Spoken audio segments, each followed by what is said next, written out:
The Nose by Nikolai Gogol. On the 25th of March, an unusually strange event occurred in St. Petersburg. For that morning, Barber Ivan Yakovlevich, a dweller on the Vokrezhensky Prospect — his name is lost now, it no longer figures on a signboard bearing a portrait of a gentleman with a soaped cheek, and the words, also, bloodlet here. For that morning, Barber Ivan Yakovlevich awoke early and caught the smell of newly baked bread. Raising himself a little, he perceived his wife, a most respectable dame and one especially fond of coffee, to be just in the act of drawing newly baked rolls from the oven. "Praskovya Osipovna," he said, "I would rather not have any coffee for breakfast, but instead a hot roll and an onion." The truth being that he wanted both, but knew it to be useless to ask for two things at once, as Praskovya Osipovna did not fancy such tricks. "Oh, the fool shall have his bread," the dame reflected. "So much the better for me, then, as I shall be able to drink a second lot of coffee." And duly she threw onto the table a roll. Ivan Yakovlevich donned a jacket over his shirt for politeness' sake, and, seating himself at the table, poured out salt, got a couple of onions ready, took a knife into his hand, assumed an air of importance, and cut the roll asunder. Then he glanced into the roll's middle. To his intense surprise, he saw something glimmering there. He probed it cautiously with the knife. "Quite solid it is," he muttered. "What in the world is it likely to be?" He thrust in, this time, all his fingers and pulled forth a nose. His hands dropped to his sides for a moment. Then he rubbed his eyes hard. Then again he probed the thing. A nose! Sheerly a nose! Yes, and one familiar to him, somehow. Oh, horror spread upon his feature. Yet that horror was a trifle compared with his spouse's overmastering wrath. "You brute!" she shouted frantically. "Where have you cut off that nose? You villain, you! You drunkard! Why, I'll go and report you to the police myself! The brigand, you! 3 customers have told me already about your pulling at their noses as you shaved them till they could hardly stand it." But Ivan Yakovlevich was neither alive nor dead. This was the more the case because, sure enough, he had recognized the nose. It was the nose of collegiate assessor Kovalov, no less. It was the nose of a gentleman whom he was accustomed to shave twice weekly, on each Wednesday and each Sunday. "Stop, Praskovya Osipovna," at length he said. "I'll wrap the thing in a clout and lay it aside a while, and take it away altogether later. But I won't hear of such a thing being done, as if I'm going to have cut-off nose kicking about my room.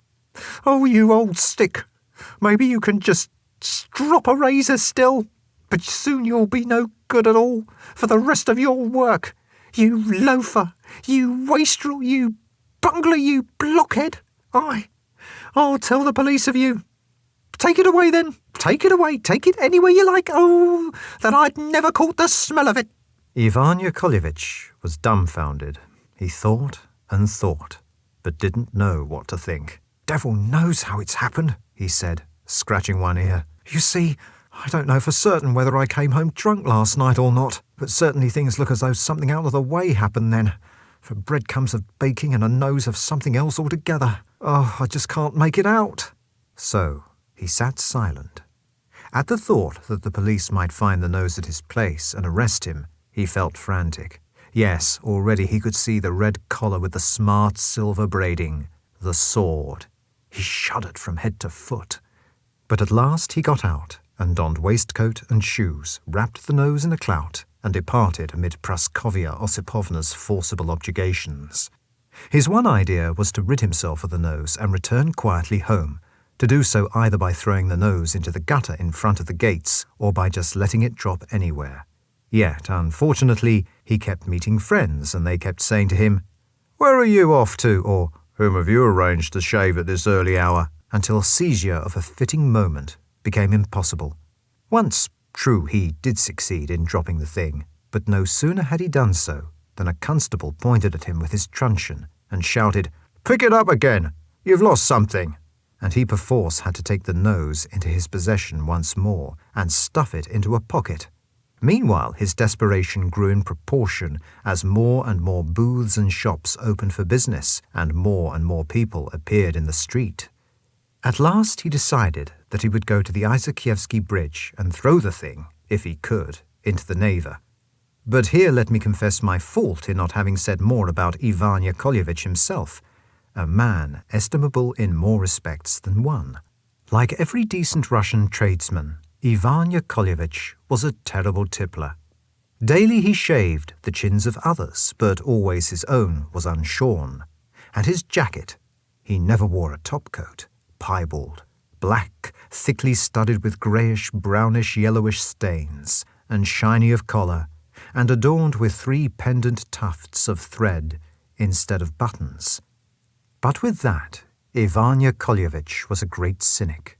Whenever Collegiate Assessor Kovalov was being shaved and said to him according to custom, "Ivan Yakovlevich, your hands do smell," he would retort, "But why should they smell?" And when the Collegiate Assessor had replied, "Really, I do not know, brother, but at all events they do," take a pinch of snuff and soap the Collegiate Assessor upon cheek and under nose and behind ears and around chin at his good will and pleasure. So the worthy citizen stood on the Isakievsky Bridge. Then, leaning over the parapet, he feigned to be trying to see if any fish were passing underneath. Then gently he cast forth the nose. At once 10 puds weight seemed to have been lifted from his shoulders. Actually, he smiled.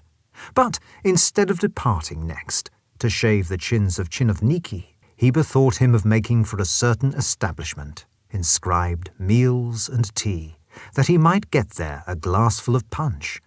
Suddenly he sighted a constable standing at the end of the bridge, a constable of smart appearance, with long whiskers, a 3-cornered hat, and a sword complete. Oh, Ivan Yakovlevich could have fainted. Then the constable, beckoning with a finger, cried, "Nay, my good man, come here."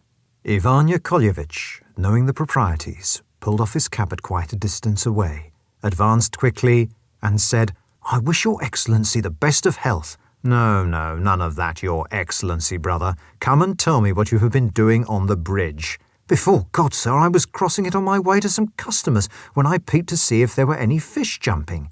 "You lie, brother, you lie. You won't get out of it like that. Be so good as to answer me truthfully." "Oh, but twice a week in future I'll shave you for nothing. Aye, or even 3 times a week." No, friend, that is rubbish. Already I've got 3 barbers for the purpose, and all of them account it an honour. Now, tell me, I ask again, what have you just been doing?" This made Ivan Yakovlevich blanch, and further events here become enshrouded in mist. What happened after that is unknown to all men. Collegiate Assessor Kovalov also awoke early that morning, and when he had done so, he made the brrr with his lips, which he always did when he had been asleep. He himself could not have said why. Then he stretched himself, had handed to him a small mirror from the table nearby, and set himself to inspect a pimple which had broken out on his nose the night before. But, to his unbounded astonishment, there was only a flat patch on his face where the nose should have been. Greatly alarmed, he called for water, washed, and rubbed his eyes hard with the towel. Yes, the nose indeed was gone. He prodded the spot with a hand, pinched himself to make sure that he was not still asleep. But no, he was not still sleeping. Then he leapt from the bed and shook himself. No nose had he on him still. Finally, he bade his clothes be handed him and set forth for the office of the police commissioner at his utmost speed. Here let me add something which may enable the reader to perceive just what the collegiate assessor was like. Of course, it goes without saying that collegiate assessors who acquire the title with the help of academic diplomas cannot be compared with collegiate assessors who become collegiate assessors through service in the Caucasus, for the 2 species are wholly distinct. They are... Stay, though. Russia is so strange a country that Let one but say anything about any one collegiate assessor, and the rest, from Riga to Kamchatka, at once supply the remark to themselves. For all titles and all ranks, it means the same thing. Now, Kovalov was a Caucasian collegiate assessor, and had, as yet, borne the title for 2 years only. Hence, unable ever to forget it, he sought the more to give himself dignity and weight by calling himself, in addition to collegiate assessor, major. "Look here, good woman," once he said to a shirts vendor, whom he met in the street, "come and see me at my home. I have my flat in Sadovaya Street. Ask merely, is this where Major Kovalov lives? Anyone will show you." Or, on meeting fashionable ladies, he would say, "My dear madam, ask for Major Kovalov's flat." So we, too, will call the collegiate assessor Major. Major Kovalov had a habit of daily promenading the Nevsky Prospect in an extremely clean and well-starched shirt and collar, and in whiskers of the sort still observable on provincial surveyors, architects, regimental doctors, other officials, and all men who have round, red cheeks and play a good hand at Boston. Such whiskers run across the exact centre of the cheek, then head straight for the nose. Again, Major Kovalov always had on him a quantity of seals, both of seals engraved with coats of arms and of seals inscribed Wednesday, Thursday, Monday, and the rest. And, finally, Major Kovalov had come to live in St. Petersburg because of necessity. That is to say, he had come to live in St. Petersburg because he wished to obtain a post befitting his new title, whether a vice-governorship or, failing that, an administratorship in a leading department. Nor was Major Kovalov altogether set against marriage. Merely he required that his bride should possess not less than 200,000 rubles in capital. The reader, therefore, can now judge how the Major was situated when he perceived that instead of a not unpresentable nose, there was figuring on his face an extremely uncouth and perfectly smooth and uniform patch. Ill luck prescribed that morning that not a cab was visible throughout the street's whole length. So, huddling himself up in his cloak and covering his face with a handkerchief to make things look as though his nose were bleeding, he had to start upon his way on foot only. "Perhaps this is only imagination," he reflected. Presently he turned aside towards a restaurant, for he wished yet again to get a sight of himself in a mirror. The nose can't have removed itself of sheer idiocy.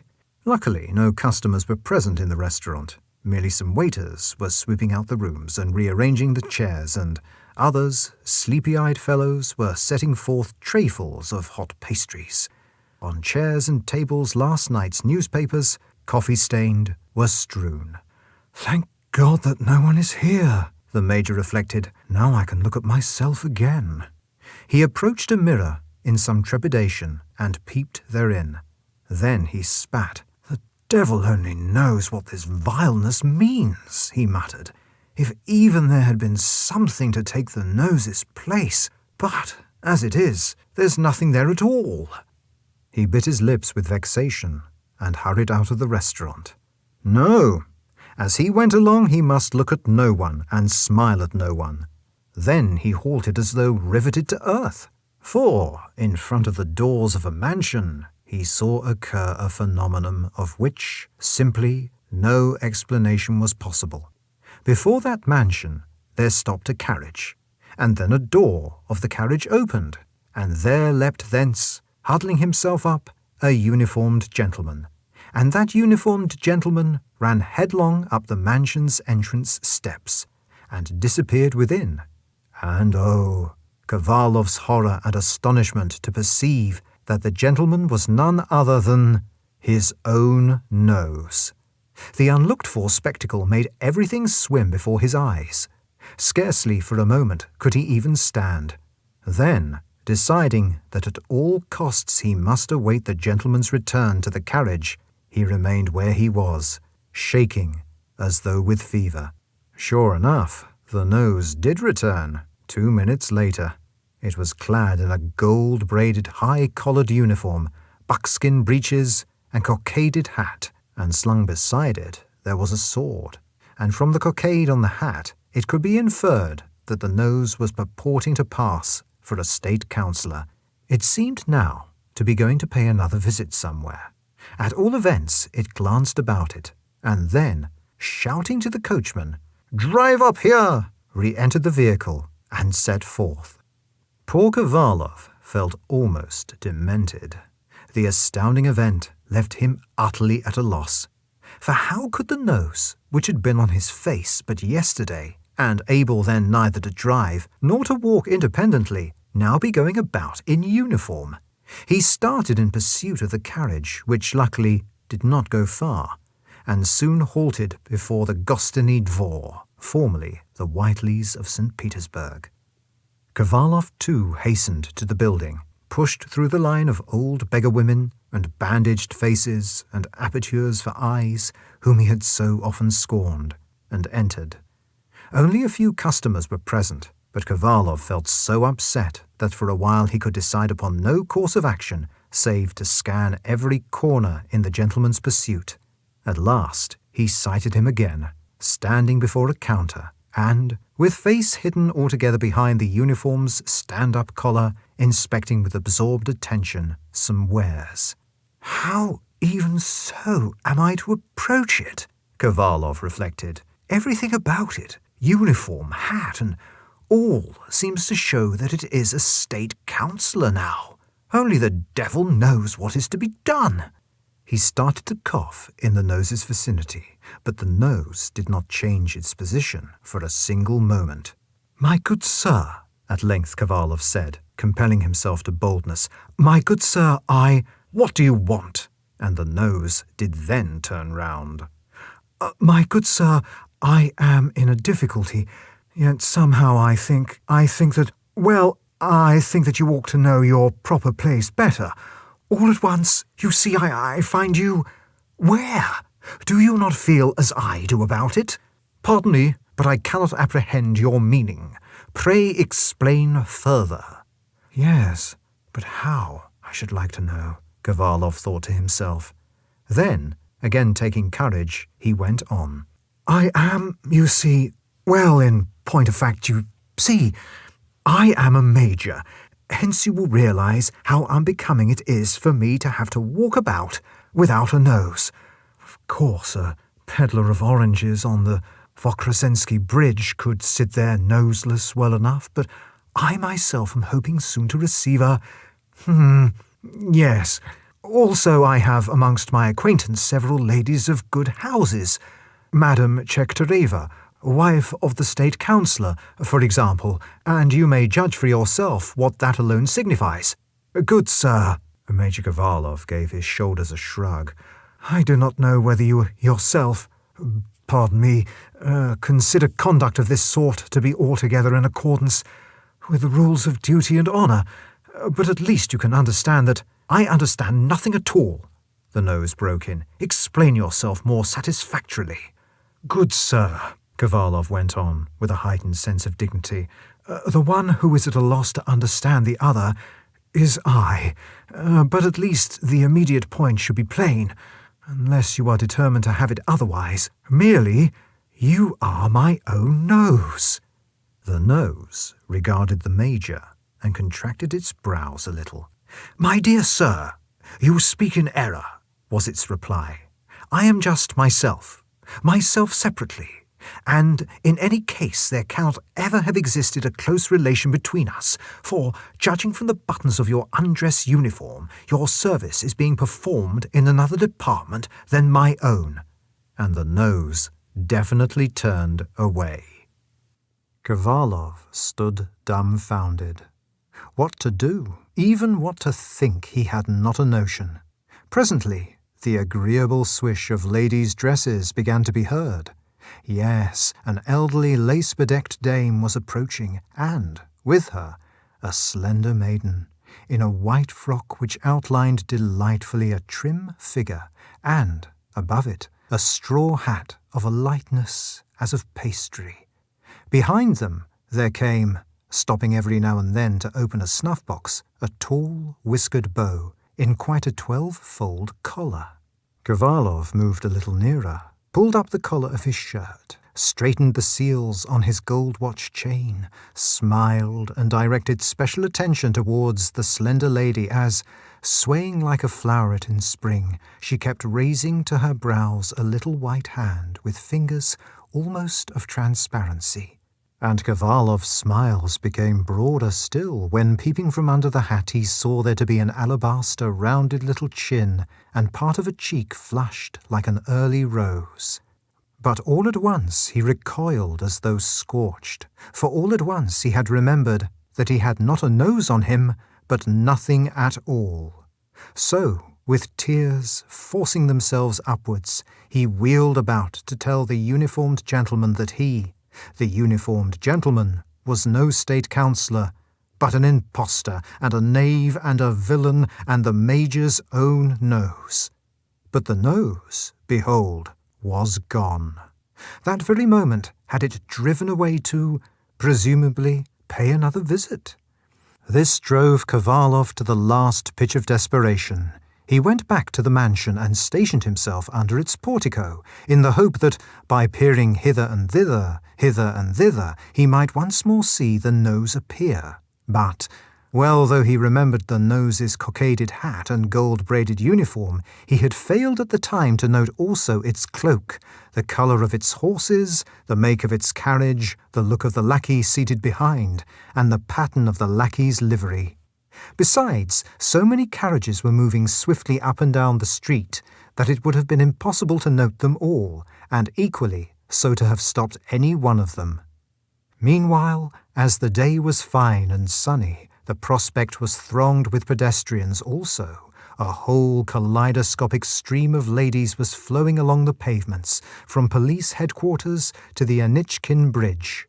There one could descry an Orlik councillor whom Kovalov knew well, a gentleman he was whom Kovalov always addressed as Lieutenant Colonel, and especially in the presence of others. And there went Yarishkin, chief clerk to the Senate, a crony who always rendered forfeit at Boston on playing an 8. And, lastly, a like major with Kovalov, a like major with an assessorship acquired through Caucasian service, started to beckon to Kovalov with a finger. "The devil take him," was Kovalov's muttered comment. "Hi, cabman, drive to the police commissioner's direct." But just when he was entering the Drozhki, he added, "No, go by Ivanovskaya Street." "Is the commissioner in?" he asked on crossing the threshold. "He is not," was the doorkeeper's reply. "He's gone this very moment." "There's luck for you." "Aye," the doorkeeper went on. "Only just a moment ago he was off. If you'd been a bare half-minute sooner, you would have found him at home, maybe." Still withholding the handkerchief to his face, Kovalov returned to the cab and cried wildly, "Drive on!" "Where to, though?" the cabman inquired. "Oh, straight ahead." "Straight ahead? But the street divides here, to right or to left?" The question caused Kovalov to pause and recollect himself. In his situation he ought to make his next step an application to the Board of Discipline, not because the board was directly connected with the police, but because its dispositions would be executed more speedily than in other departments. To seek satisfaction of the actual department in which the nose had declared itself to be serving would be sheerly unwise, since, from the nose's very replies, it was clear that it was the sort of individual who held nothing sacred, and, in that event, might lie as unconscionably as it had lied in asserting itself never to have figured in its proprietor's company. Kovalov, therefore, decided to seek the Board of Discipline. But just as he was on the point of being driven thither, there occurred to him the thought that the impostor and knave who had behaved so shamelessly during the late encounter might even now be using the time to get out of the city, and that in that case all further pursuit of the rogue would become vain, or at all events last for, God preserve us, a full month. So, at last, left only to the guidance of Providence, the Major resolved to make for a newspaper office and publish a circumstantial description of the nose in such good time that anyone meeting with the truant might at once be able either to restore it to him or to give information as to its whereabouts. So he not only directed the cabman to the newspaper office, but, all the way thither, prodded him in the back and shouted, "Hurry up, you rascal! Hurry up, you rogue!" whilst the cabman intermittently responded, "Hi, Baron," and nodded, and plucked at the reins of a steed as shaggy as a spaniel. The moment that the drozhki halted, Kovalov dashed, breathless, into a small reception office. There, seated at a table, a grey-headed clerk in an ancient jacket and a pair of spectacles was, with pen tucked between lips, counting sums received in copper. "Who here takes the advertisements?" Kovalov exclaimed as he entered. "Ah, good day to you." "And my respects," the grey-headed clerk replied, raising his eyes for an instant, and then lowering them again to the spread-out copper heaps. "I want you to publish—" "Pardon, one moment." And the clerk with one hand committed to paper a figure, and with a finger of the other hand shifted two accounts markers. Standing beside him, with an advertisement in his hands, a footman in a laced coat and sufficiently smart to seem to be in service in an aristocratic mansion, now thought well to display some knowingness. "Sir," he said to the clerk, "I do assure you that the puppy is not worth 8 grivni even. At all events, I wouldn't give that much for it. Yet the Countess loves it. Yes, just loves it. By God, anyone wanting it of her will have to pay 100 roubles. Well, to tell the truth between you and me, people's tastes differ. Of course, if one's a sportsman, one keeps a setter or a spaniel, and in that case, don't you spare 500 roubles, or even give 1,000 if the dog is a good one." The worthy clerk listened with gravity, yet nonetheless accomplished a calculation of the number of letters in the advertisement brought. On either side there was a group of charwomen, shop assistants, doorkeepers, and the like. All had similar advertisements in their hands, with one of the documents to notify that a coachman of good character was about to be disengaged, and another one to advertise a koliaska imported from Paris in 1814, and only slightly used since, and another one a maidservant of 19 experienced in laundry work, but prepared also for other jobs, and another one a sound drozhki, save that a spring was lacking, and another one a grey-dappled, spirited horse of the age of 17, and another one some turnip and radish seed just received from London, and another one a country house with every amenity, stabling for 2 horses, and sufficient space for the laying out of a fine birch or spruce plantation, and another one some second-hand footwear, with, added, an invitation to attend the daily auction sale from 8 o'clock to 3. The room where the company thus stood gathered together was small, and its atmosphere confined, but this closeness, of course, Collegiate Assessor Kovalov never perceived, for, in addition to his face being muffled in a handkerchief, his nose was gone, and God only knew its present habitat. "My dear sir," at last he said impatiently, "allow me to ask you something. It is a pressing matter."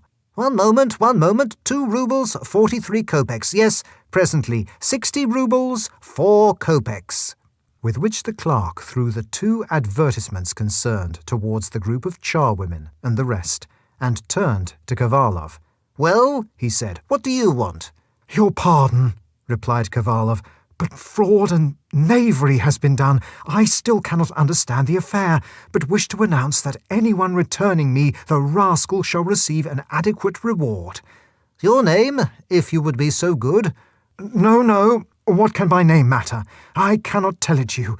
I know many acquaintances such as Madame Chektereva, wife of the State Councillor, and Pelagia Grigorievna Potichina, wife of the staff officer, and the Lord preserve us, they would learn of the affair at once. So say just a collegiate assessor, or better, a gentleman ranking as major.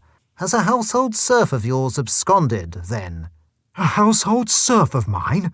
As though even a household serf would perpetrate such a crime as the present one. No, indeed, it is my nose that has absconded from me. Господин Nosov? Господин Nosov? Indeed a strange name, that. Then has this Господин Nosov robbed you of some money? I said nose, not Nosov. You are making a mistake. There has disappeared, goodness knows whither, my nose, my own actual nose. Presumably it is trying to make a fool of me. But how could it so disappear? The matter has something about it which I do not fully understand. I cannot tell you the exact how. The point is that now the nose is driving about the city and giving itself out for a state councillor. Wherefore I beg you to announce that anyone apprehending any such nose ought to at once, in the shortest possible space of time, to return it to myself. Oh, surely you can judge what it is for me, meanwhile, to be lacking such a conspicuous portion of my frame. For a nose is not like a toe which one can keep inside a boot and hide the absence of if it is not there. Besides, every Thursday I am due to call upon Madame Chetkareva, wife of the state councillor, whilst Pelagia Grigorievna Potocina, wife of the staff officer, mother of a pretty daughter, also is one of my closest acquaintances. So, again, judge for yourself how I am situated at present. In such a condition as this, I could not possibly present myself before the ladies named." Upon that the clerk became thoughtful. The fact was clear from his tightly compressed lips alone. "No," he said at length, "insert such an announcement I cannot." "But why not?" "Because, you see, it might injure the paper's reputation. Imagine if everyone were to start proclaiming a disappearance of his nose. People would begin to say that we printed absurdities and false tales." "But how is this matter of false tale? Nothing of the sort has it got about it." "You think not? But only last week a similar case occurred. One day a chinovnik brought us an advertisement as you have done. The cost would have been only 2 rubles, 73 kopecks, for all that it seemed to signify was the running away of a poodle. Yet what was it, do you think, in reality? Why, the thing turned out to be a libel, and the poodle in question a cashier, of what department precisely I do not know." "Yes, but here am I advertising not about a poodle but about my own nose, which surely is, for all intents and purposes, myself." "All the same, I cannot insert the advertisement." "Even when actually I have lost my own nose?" "The fact that your nose is gone is a matter for a doctor. There are doctors, I have heard, who can fit one out with any sort of nose one likes. I take it that by nature you are a wag, and like playing jokes in public." "That is not so. I swear it as God is holy. In fact, as things have gone so far, I will let you see for yourself." "Why trouble?" Here the clerk took some snuff before adding with nevertheless a certain movement of curiosity. "However, if it really won't trouble you at all, a sight of the spot would gratify me." The collegiate assessor removed the handkerchief. "Strange indeed, very strange indeed," the clerk exclaimed.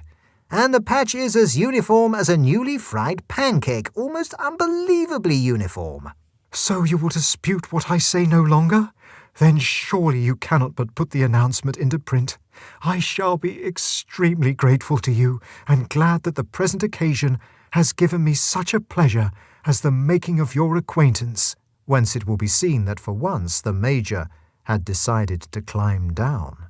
"To print what you want is nothing much," the clerk replied. "Yet, frankly, I cannot see how you are going to benefit from the step. I would suggest rather that you commission a skilled writer to compose an article describing this as a rare product of nature, and have the article published in the Northern Bee." Here the clerk took more snuff. "Either for the instruction of our young," the clerk wiped his nose for a finish, "or as a matter of general interest." This again depressed the collegiate assessor, and even though, on his eyes happening to fall upon a copy of the newspaper, and reach the column assigned to theatrical news, and encounter the name of a beautiful actress, so that he almost broke into a smile, and a hand began to finger a pocket for a treasury note, since he held that only stalls were seats befitting majors and so forth.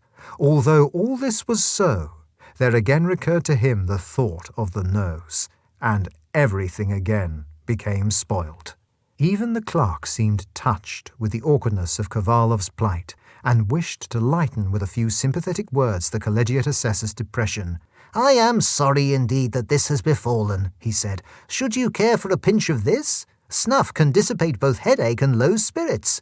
Nay, it is good for hemorrhoids as well." And he proffered his box deftly, as he did so, folding back underneath it the lid depicting a lady in a hat. Kovalov lost his last shred of patience at the thoughtless act, and said heatedly, "How you can think fit thus to jest, I cannot imagine.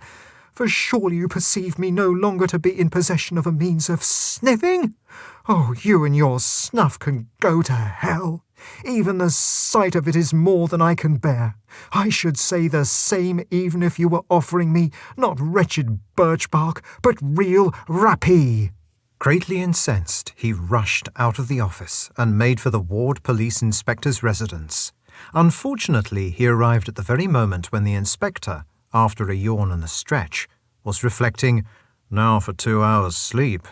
In short, the collegiate assessor's visit chanced to be exceedingly ill-timed. Incidentally, the inspector, though a great patron of manufacturers and the arts, preferred still more a treasury note. "That's the thing," he frequently would say. "It's a thing which can't be beaten anywhere, for it wants nothing at all to eat, and it takes up very little room, and it fits easily to the pocket, and it doesn't break in pieces if it happens to be dropped." So the inspector received Kovalov very dryly and intimated that just after dinner was not the best moment for beginning an inquiry. Nature had ordained that one should rest after food, which showed the collegiate assessor that at least the inspector had some knowledge of Sage's old sores, and that in any case no one would purloin the nose of a really respectable man. Yes, the inspector gave it Kovalov between the eyes, and as it should be added that Kovalov was extremely sensitive where his title or his dignity was concerned, though he readily pardoned anything said against himself personally, and even held with regard to stage plays that, whilst staff officers should not be assailed, officers of lesser rank might be referred to, the police inspector's reception so took him aback that, in a dignified way, and with hands set apart a little, he nodded, remarked, "After your insulting observations there is nothing which I wish to add," and betook himself away again. He reached home scarcely hearing his own footsteps. Dusk had fallen and, after the unsuccessful questings, his flat looked truly dreary. As he entered the hall he perceived Ivan, his valet, to be lying on his back on the stained old leathern divan and spitting at the ceiling with not a little skill as regards successfully hitting the same spot. The man's coolness re-aroused Kovalov's ire, and, smacking him over the head with his hat, he shouted, "You utter pig! You do nothing but play the fool!" Leaping up, Ivan hastened to take his master's cloak. The tired and despondent major then sought his sitting-room, threw himself into an easy-chair, sighed, and said to himself, my God, why has this misfortune come upon me? Even loss of hands or feet would have been better, for a man without a nose is the devil knows what. A bird, but not a bird, a citizen, but not a citizen, a thing just to be thrown out of a window. It would have been better, too, to have had my nose cut off in action, or in a duel, or through my own act, whereas here is the nose gone with nothing to show for it, uselessly, for not a groat's profit. No, though, he added after thought, it's not likely that the nose is gone for good. It's not likely at all. And quite probably I am dreaming all this, or am fuddled. It may be that when I came home yesterday I drank the vodka, with which I rubbed my chin after shaving instead of water. Snatched up the stuff because the fool Ivan was not there to receive me. So he sought to ascertain whether he might not be drunk by pinching himself, till he fairly yelled. Then, certain, because of the pain, that he was acting and living in waking life, he approached the mirror with diffidence, and once more scanned himself with a sort of inward hope that the nose might by this time be showing as restored. But the result was merely that he recoiled and muttered, "What an absurd spectacle still!" Ah, it all passed his understanding. If only a button or a silver spoon or a watch or some such article were gone, rather than that anything had disappeared like this, for no reason, and in his very flat. Eventually, having once more reviewed the circumstances, he reached the final conclusion that he should most nearly hit the truth in supposing Madame Potocina, wife of the staff officer, of course, the lady who wanted to become her daughter's husband, to have been the prime agent in the affair. True, he had always liked dangling in the daughter's wake, but also he had always fought shy of really coming down to business. Even when the staff officer's lady had said point-blank that she desired him to become her son-in-law, he had put her off with his compliments and replied that the daughter was still too young and himself due yet to perform 5 years' service and aged only 42. Yes, the truth must be that out of revenge the staff officer's wife had resolved to ruin him and hired a band of witches for the purpose, seeing that the nose could not conceivably have been cut off. No one had entered his private room lately, and after being shaved by Ivan Yakovlevich on the Wednesday, he had the nose intact. He knew and remembered well, throughout both the rest of the Wednesday and the day following. Also, if the nose had been cut off, pain would have resulted, and also a wound, and the place could not have healed so quickly and become of the uniformity of a pancake. Next, the Major made his plans. Either he would sue the staff officer's lady in legal form, or he would pay her a surprise visit and catch her in a trap. Then the foregoing reflections were cut short by a glimmer showing through the chink of the door, a sign that Ivan had just lit a candle in the hall, and presently Ivan himself appeared, carrying the candle in front of him and throwing the room into such clear radiance that Kovalov had hastily to snatch up the handkerchief again, and once more cover the place where the nose had been but yesterday, lest the stupid fellow should be led to stand gaping at the monstrosity on his master's features. Ivan had just returned to his cupboard when an unfamiliar voice in the hall inquired, "Is this where Collegiate Assessor Kovalov lives?" "It is," Kovalov shouted, leaping to his feet and flinging wide the door. "Come in, will you?" Upon which there entered a police officer of smart exterior, with whiskers neither light nor dark, and cheeks nicely plump. As a matter of fact, he was the police officer whom Ivan Yakovlevich had met at the end of the Izakievsky Bridge. "I beg your pardon, sir," he said, "but have you lost your nose?" "I have. Just so." "Then the nose is found." "What?" For a moment or two joy deprived Major Kovalov of further speech. All that he could do was to stand staring, open-eyed at the officer's plump lips and cheeks and at the tremulant beams which the candlelight kept throwing over them. "Then how did it come about?" "Well, by the merest chance the nose was found beside a roadway. Already it had entered a stagecoach and was about to leave for Riga with a passport made out of the name of a certain chinovnik. And curiously enough, I myself at first took it to be a gentleman. Luckily, though, I had my eyeglasses on me. Soon, therefore, I perceived the gentleman to be no more than a nose. Such is my shortness of sight, you know, that even now, though I see you standing there before me, and see that you have a face, I cannot distinguish on that face the nose, the chin, or anything else. My mother-in-law, my wife's mother, too cannot easily distinguish details." Kovalov felt almost beside himself. "Where is the nose now?" cried he. "Where, I ask? Let me go to it at once." "Do not trouble, sir. Knowing how greatly you stand in need of it, I have it with me. It is a curious fact, too, that the chief agent in the affair has been a rascal of a barber who lives on the Voskresensky Prospect and now is sitting at the police station. For long past I had suspected him of drunkenness and theft, and only 3 days ago he took away from a shop a button card. Well, you will find your nose to be as before." And the officer delved into a pocket and drew thence the nose wrapped in paper. "Yes, that's the nose all right," Kovalov shouted. "It's the nose precisely. Will you join me in a cup of tea?" "I should have accounted it indeed a pleasure, if I had been able, but unfortunately I have to go straight on to the penitentiary. Provisions, sir, have risen greatly in price, and living with me I have not only my family, but my mother-in-law, my wife's mother. Yet the eldest of my children gives me much hope. He is a clever lad. The only thing is that I have not the means for his proper education." When the officer was gone, the collegiate assessor sat plunged in vagueness, plunged in inability to see or to feel, so greatly was he upset with joy. Only after a while did he with care take the thus recovered nose in cupped hands and again examine it attentively. "It! Undoubtedly! It! Precisely!"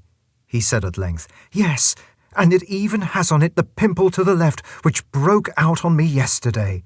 Sheerly he laughed in his delight. But nothing lasts long in this world. Even joy grows less lively the next moment, and a moment later again it weakens further, and at last it re-emerges, insensibly, with the normal mood, even as the ripple from a pebble's impact becomes remerged with the smooth surface of the water at large. So Kovalov relapsed into thought again, for by now he had realized that even yet the affair was not wholly ended, seeing that, though retrieved, the nose needed to be restuck. What if it should fail so to stick? The bare question, thus posed, turned the Major pale. Feeling somehow very nervous, he drew the mirror closer to him, lest he should fit the nose awry. His hands were trembling as gently, very carefully he lifted the nose in place. But, oh horrors, it would not remain in place. He held it to his lips, warmed it with his breath, and again lifted it to the patch between his cheeks, only to find, as before, that it would not retain its position. "Come, come, fool," said he. "Stop where you are, I tell you." But the nose, obstinately wooden, fell upon the table with a strange sound, as of a cork, whilst the Major's face became convulsed. "Surely it's not too large now," he reflected in terror.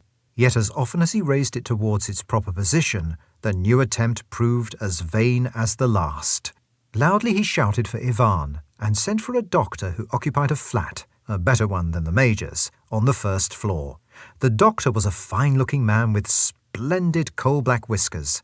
Possessed of a healthy, comely wife, he ate some raw apples every morning and kept his mouth extraordinarily clean, rinsed it out each morning for 3/4 of an hour and polished its teeth with 5 different sorts of brushes. At once he answered Kovalov's summons and, after asking how long the calamity had happened, tilted the Major's chin and rapped the vacant site with a thumb, until at last the Major wrenched his head away and, in so doing, struck it sharply against the wall behind. This, the doctor said, was nothing, and after advising him to stand a little farther from the wall and bidding him incline his head to the right, he once more rapped the vacant patch before, after bidding him incline his head to the left, dealing him with a such a thumb dig as left the Major standing like a horse which is having its teeth examined. The doctor, that done, shook his head. "The thing is not feasible," he pronounced. "You had better remain as you are rather than go farther and fare worse. Of course, I could stick it on again. I could do that for you in a moment. But at the same time, I would assure you that your plight will only become worse as the result." "Never mind," Kovalov replied. "Stick it on again, pray. How can I continue without a nose? Besides, things could not possibly be worse than they are now. At present they are the devil himself. Where can I show this caricature of a face? My circle of acquaintance is a large one. This very night I am due in 2 houses, for I know a great many people like Madame Chektereva, wife of the State Councillor, Madame Potocina, wife of the staff officer, and others, of course. Though I shall have nothing further to do with Madame Potocina, except through the police, after her present proceedings. Yes," persuasively he went on, "I beg of you to do me the favour requested. Surely there are means of doing it permanently. Stick it on in any sort of fashion, at all events so that it will hold fast, even if not becomingly. And then, when risky moments occur, I might even support it gently with my hand, and likewise dance no more. Anything to avoid fresh injury through an unguarded movement. For the rest, you may feel assured that I shall show you my gratitude for this visit so far as ever my means will permit." "Believe me," the doctor replied, neither too loudly nor too softly, but just with incisiveness, "when I say that I have never attended patients for money. To do that would be contrary alike to my rules and to my art. When I accept a fee for a visit, I accept it only lest I offend through a refusal. Again I say, this time on my honour, as you will not believe my plain word, that, though I could easily reaffix your nose, the proceeding would make things worse, far worse for you. It would be better for you to trust merely to the action of nature. Wash often in cold water, and I assure you that you will be as healthy without a nose as with one. This nose here I should advise you to put into a jar of spirit, or, better still, to steep in 2 tablespoonfuls of stale vodka and strong vinegar. Then you will be able to get a good sum for it. Indeed, I myself will take the thing if you consider it of no value." "No, no," shouted the distracted Major. "Not on any account will I sell it. I would rather it were lost again." "Oh, I beg your pardon," and the doctor bowed. "My only idea had been to serve you. What is it you want?" "Well, you have seen me do what I could," and majestically he withdrew. Kovalov, meanwhile, had never once looked at his face. In his distraction, he had noticed nothing beyond a pair of snowy cuffs projecting from black sleeves. He decided next that before lodging a plea next day, he would write and request the staff officer's lady to restore him his nose without publicity. His letter ran as follows. Dear Madam Alexandra Grigorievna, I am at a loss to understand your strange conduct. At least, however, you may rest assured that you will benefit nothing by it, and that it will in no way further force me to marry your daughter. Believe me, I am now aware of all the circumstances connected with my nose, and know that you alone have been the prime agent in them.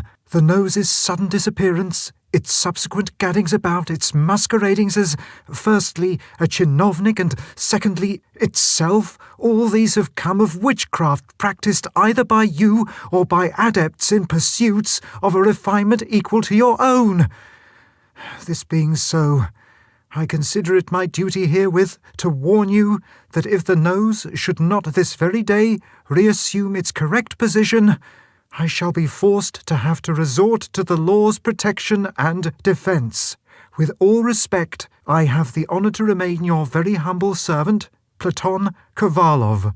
"My dear sir," wrote the lady in return, "your letter has greatly surprised me, and I will say frankly that I had not expected it, and least of all its unjust reproaches.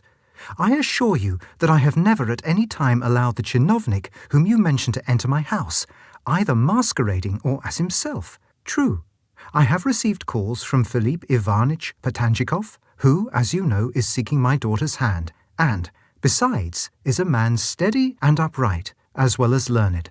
But never, even so, have I given him reason to hope. You speak, too, of a nose. If that means that I seem to you to have desired to leave you with a nose and nothing else, that is to say, to return you a direct refusal of my daughter's hand, I am astonished at your words, for, as you cannot but be aware, my inclination is quite otherwise. So, now, if still you wish for a formal betrothal to my daughter, I will readily, I do assure you, satisfy your desire, which all along has been, in the most lively manner, my own also. In hopes of that, I remain yours sincerely, Alexandra Podachina." "No, no," Kovalov exclaimed after reading the missive. "She, at least, is not guilty. Oh, certainly not. No one who has committed such a crime could write such a letter."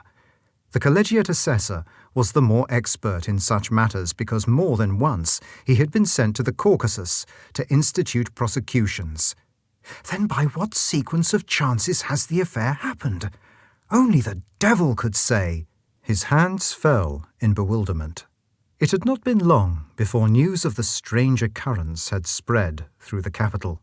And, of course, it received additions with the progress of time. Everyone's mind was, at that period, bent upon the marvellous. Recently experiments with the action of magnetism had occupied public attention, and the history of the dancing chairs of Konyushanaya Street also was fresh. So, no one could wonder when it began to be said that the nose of Collegiate Assessor Kovalov could be seen promenading the Nevsky Prospect at 3 o'clock, or when a crowd of curious sightseers gathered there. Next, someone declared that the nose rather could be beheld at Junker's store, and the throng which surged thither became so massed as to necessitate a summons to the police. Meanwhile, a speculator of highly respectable aspect and whiskers, who sold stale cakes at the entrance to a theatre, knocked together some stout wooden benches and invited the curious to stand upon them for 80 kopecks each, whilst a retired colonel, who came out early to see the show and penetrated the crowd only with great difficulty, was disgusted when in the window of the store he beheld not a nose, but merely an ordinary woolen waistcoat, flanked by the self-same lithograph of a girl pulling up a stocking, whilst a dandy with cutaway waistcoat and receding chin peeped at her from behind a tree, which had hung there for 10 years past. "Dear me!" irritably he exclaimed. "How come people so to excite themselves about stupid improbable reports?"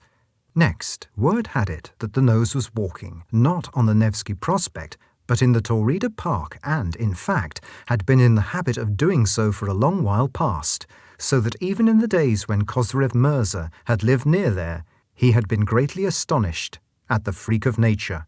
This led students to repair thither from the College of Medicine, and a certain eminent respected lady to write and ask the warden of the park to show her children the phenomenon, and, if possible, add to the demonstration a lesson of edifying and instructive tenor. Naturally, these events greatly pleased also gentlemen, since those gentlemen wished to entertain the ladies, and their resources had become exhausted. Only a few solid, worthy persons deprecated it all.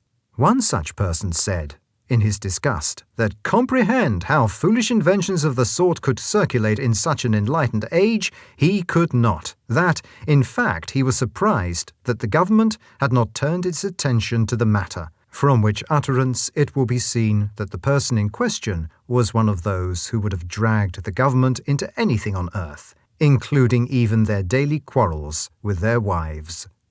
Next, but again, events here became enshrouded in mist. What happened after that is unknown to all men.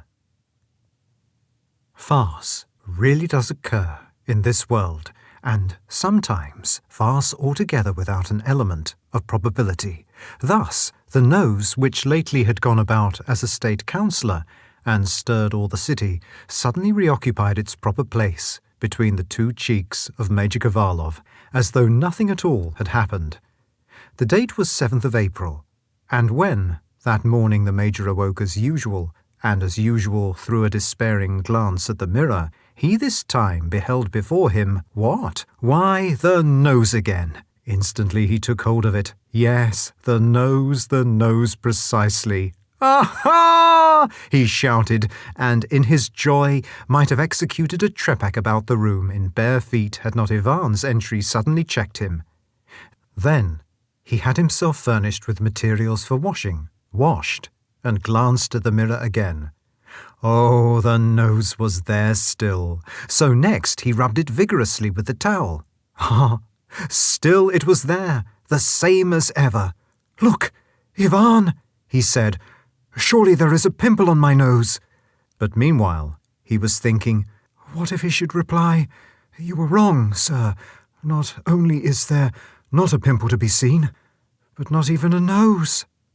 However, all that Ivan said was, "Not a pimple, sir. The nose is clear all over." "Good," the Major reflected, and snapped his fingers. At the same moment, Baba Ivan Yakovlevich peeped round the door. He did so as timidly as a cat which has just been whipped for stealing cream. "Tell me first whether your hands are clean," the Major cried. "They are, sir." "You lie. I'll be bound." "By God, sir, I do not." "Then go carefully." As soon as Kovalov had seated himself in position, Ivan Yakovlevich vested him in a sheet, and plied brush upon chin and a portion of a cheek until they looked like the blancmange served on tradesmen's name days. "Ah, you!" Here Ivan Yakovlevich glanced at the nose. Then he bent his head askew and contemplated the nose from a position on the flank. "It looks right enough," finally he commented, but eyed the member for quite a little while longer, before carefully, so gently as almost to pass the imagination, he lifted 2 fingers towards it, in order to grasp its tip, such always being his procedure. Come, do mind," came in a shout from Kovalov. Ivan Yakovlevich let fall his hands, and stood disconcerted, dismayed as he had never been before.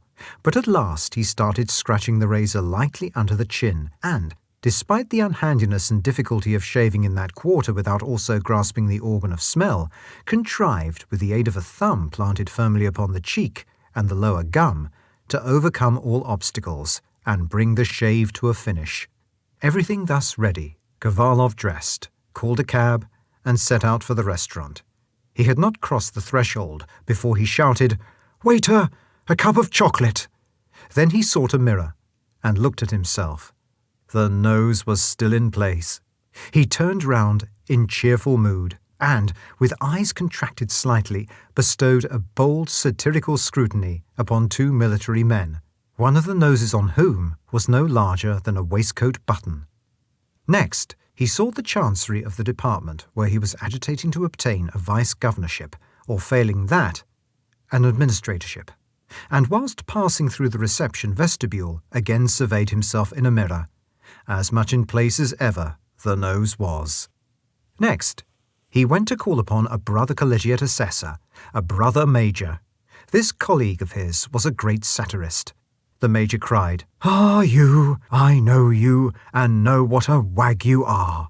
Whilst proceeding thither, he reflected, "At least, if the major doesn't burst into laughter on seeing me, I shall know for certain that all is in order again." And this turned out to be so, for the colleague said nothing at all on the subject. "Splendid, damn it all," was Kovalov's inward comment. In the street, on leaving the colleagues, he met Madame Potocina, and also Madame Potocina's daughter. Bowing to them, he was received with nothing but joyous exclamations. Clearly all had been fancy, no harm had been done. So, not only did he talk quite a while to the ladies, but he took special care, as he did so, to produce his snuff-box and deliberately plug his nose at both entrances. Meanwhile, inwardly, he said, "There now, good ladies, there now, you couple of hens. I'm not going to marry the daughter, though. All this is just par amour. Allow me." And from that time onwards, Major Kovalov gathered about the same as before.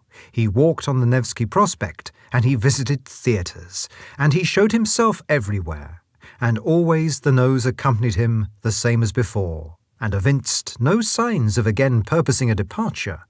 Great was his good humour, replete was he with smiles, intent was he upon pursuit of fair ladies. Once, it was noted, he even halted before a counter of the Gostiny Dvor, and there purchased the riband of an order. Why precisely he did so is not known, for of no order was he a knight. To think of such an affair happening in this our vast empire's northern capital. Yet general opinion decided that the affair had about it much of the improbable. Leaving out of the question the nose's strange unnatural removal and its subsequent appearance as a state councillor, how came Kovalov not to know that one ought not to advertise for a nose through a newspaper? Not that I say this because I consider newspaper charges for announcements excessive. No, that is nothing, and I do not belong to the number of the mean. I say it because such a proceeding would have been gauche, derogatory, not the thing. And how came the nose into the baked roll? And what of Ivan Yakovlevich? Oh, I cannot understand these points. Absolutely I cannot. And the strangest, most unintelligible fact of all is that authors actually can select such occurrences for their subject. I confess this too to pass my comprehension. But no, I will say just that I do not understand it. In the first place, a course of the sort never benefits the country, and in the second place, a course of the sort never benefits anything at all. I cannot divine the use of it. Yet, even considering these things, even conceding this, that, and the other, for where are not incongruities found at times, there may have, after all, been something in the affair. For no matter what folks say to the contrary, such affairs do happen in this world. Rarely, of course, yet none the less, really. The end.